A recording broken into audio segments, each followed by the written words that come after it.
حضور علیہ السلام کے نام پر قربانی کرنا، حضور علیہ السلام کی طرف سے قربانی کرنا، یہ کہاں سے ثابت ہے؟ سیاہ ستہ کی مایہ ناز کتاب ابو داؤد شریف کتاب الاضاحی، اس میں باقاعدہ حدیث پاک کی حضرت عائشہ صدیقہ رضی اللہ تعالی عنہا ام المؤمنین فرماتی ہیں کہ نبی پاک صلی اللہ تعالی علیہ وسلم عید الاضحیٰ میں 2 مینڈے جو ہے وہ قربان کرتے۔ پہلا مینڈا نبی پاک صلی اللہ تعالی علیہ وسلم اپنی طرف سے اور دوسرا مینڈا آپ صلی اللہ تعالی علیہ وسلم اپنی اولاد اور اپنی امت کی طرف سے قربان کیا کرتے۔ تو اس سے پتہ چلا کہ جب نبی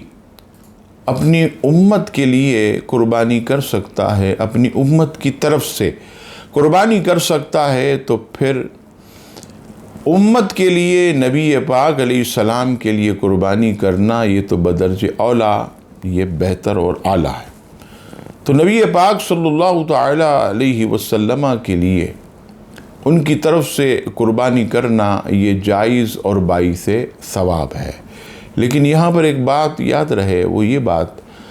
کہ سب سے پہلے اپنے واجب کو ادا کرے۔ پتہ چلے واجب اس پر ہے اور اس نے نبی پاک صلی اللہ تعالی علیہ وسلم کی طرف سے قربانی کی، ایسا نہیں ہو، بلکہ سب سے پہلے اپنے اوپر واجب ہے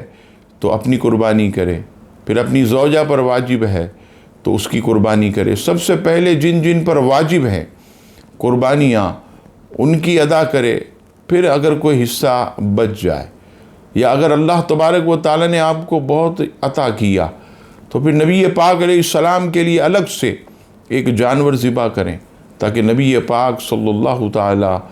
علیہ وسلم کو اس کا ثواب پہنچے، تحفہ پہنچے اور رب کریم بھی جو ہے ہم سے راضی ہو۔